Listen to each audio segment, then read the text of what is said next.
칭의, 의롭다고 인정받는다는 뜻인데요. 신학에서 정말 중요한 개념이죠. 근데 이 엄청난 좋은 소식을 제대로 이해하려면 좀 이상하게 들릴지 모르지만 왜 모든 사람이 먼저 유죄 선고를 받아야만 하는지 그 이야기부터 시작해야 합니다. 오늘 바로 그 근본적인 주장을 하나하나 단계별로 파헤쳐 보겠습니다. 자, 오늘 우리가 함께 따라가 볼 여정의 지도입니다. 먼저 최종 목적지인 칭의가 뭔지 딱 정의하고요.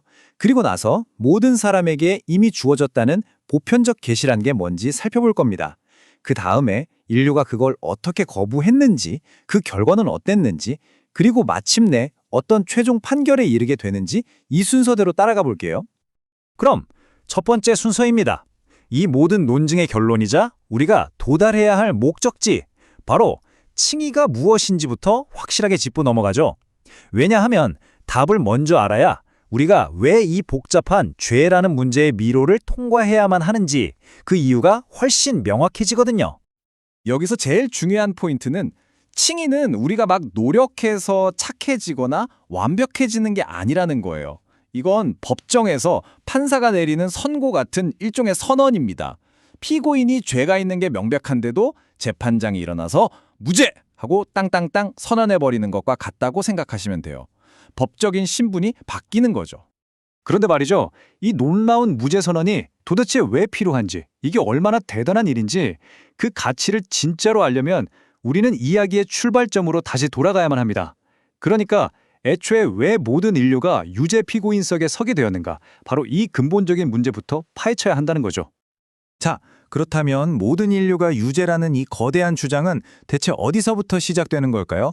그 첫 번째 논리적 기반은 바로 보편적 계시라는 개념입니다.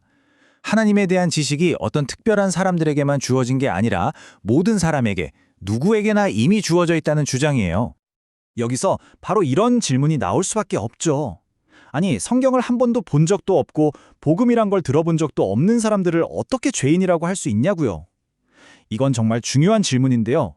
이 딜레마에 대한 원전의 대답은 계시의 두 가지 종류가 있다는 설명에서 시작됩니다. 이 논증은 두 가지를 명확하게 구분해요. 하나는 일반 계시예요.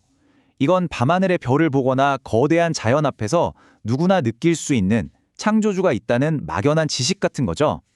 다른 하나는 특별 계시인데 이건 성경이나 복음이라는 구체적인 메시지를 통해 전달되는 구원의 계획에 대한 지식입니다. 그러니까 하나는 모두에게 열려있는 거대한 자연이라는 책이고 다른 하나는 그 책의 해설서라고 할 수 있겠네요. 로마서의 이 구절이 이 주장의 핵심을 정확히 꿰뚫고 있습니다. 창세로부터 그의 보이지 아니하는 것들, 곧 그의 영원하신 능력과 신성이 그가 만드신 만물에 분명히 보여 알려졌나니 그러므로 그들이 핑계하지 못할지니라. 한마디로 이 세상 자체가 창조주에 대한 거대한 증거물이기 때문에 저는 몰랐는데요 라는 변명은 통하지 않는다는 아주 단호한 주장입니다. 자, 그럼 모두에게 지식이 주어졌습니다. 그럼 그 다음은 뭘까요? 이제 이야기의 아주 중요한 전환점입니다. 바로 이 보편적으로 주어진 지식을 인간이 의도적으로 거부하는 단계로 넘어갑니다. 저기서 중요한 건 이 과정이 무슨 실수로 발을 헛디딘 게 아니라는 거예요. 원전은 아주 의도적이고 단계적인 타락으로 이걸 묘사합니다. 마치 어두운 지하실로 향하는 계단을 하나, 둘, 의식적으로 내려가듯이 명확한 순서를 밟으면서 하나님으로부터 멀어지는 과정이라는 거죠. 이 아래로 향하는 1법 단계, 정말 흥미롭지 않나요? 특히 이 모든 타락의 시작점이 무슨 거창한 죄가 아니라는 점이요. 아주 사소해 보이는 감사하지 않음. 여기서부터 모든 게 시작된다고 말합니다. 이 작은 균열이 결국 생각이 텅 비게 되고 마음이 어두러지는 과정을 거쳐서 마침내 창조주 대신에 동물이나 사람 모양의 우상을 숭배하는 데까지 이어진다는 논리입니다. 이런 거부에는 당연히 결과가 따르겠죠? 원전은 하나님이 여기에 대해서 세 단계에 걸쳐 점점 더 심각해지는 심판을 내리신다고 설명하는데요. 그게 어떤 건지 한번 자세히 들여다보겠습니다. 여기서 내버려 두셨다는 표현을 오해하면 안 됩니다. 이걸 그냥 에이 모르겠다 하고 방치하시는 게 아니에요. 오히려 이건 아주 적극적인 사법적 판결에 가깝습니다. 그들이 그토록 원하는 죄의 길로 가도록 허락하고 그 죄의 결과에 그들을 완전히 넘겨주시는 심판이라는 거죠. 네가 원하던 거니 한번 그 결과가 어떤지 직접 겪어봐라 하는 것과 같습니다.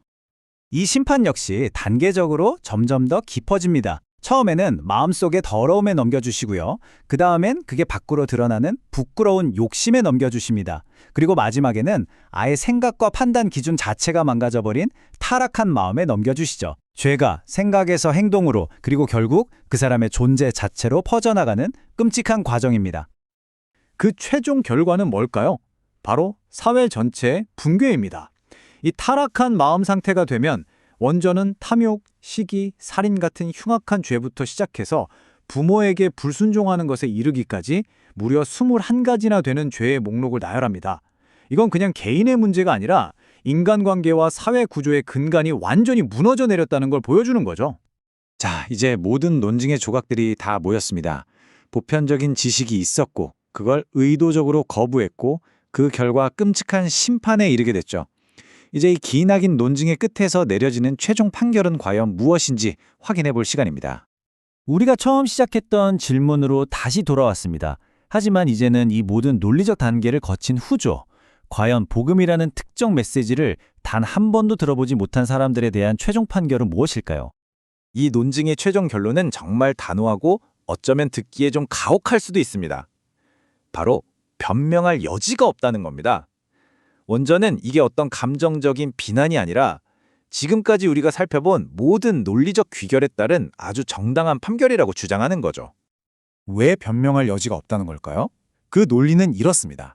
그들의 유죄 판결의 근거는 그들이 듣지 못한 복음 때문이 아니에요. 오히려 그들이 이미 알고 있던 진리를 스스로 억누르고 외면했기 때문이라는 겁니다. 창조 세계를 통해서 신의 존재를 알았고 또 자신들의 행동이 옳지 않다는 것도 알았으며 무엇보다 그들 내면에 있는 양심이 그 모든 것을 증언하고 있다는 거죠. 그리고 우리는 이 굉장히 도발적인 생각과 함께 오늘 이야기를 마무리하려고 합니다. 공식적인 율법책을 받아본 적이 없더라도 율법의 요구사항들이 이미 사람들 마음속에 새겨져 있고 그들의 양심이 끊임없이 증언하고 있다는 개념이죠. 우리 모두의 마음속에 존재하는 이 도덕적 나침판, 즉 양심의 기원과 그 목적은 과연 무엇인지 깊이 생각해보게 만드는 구절입니다.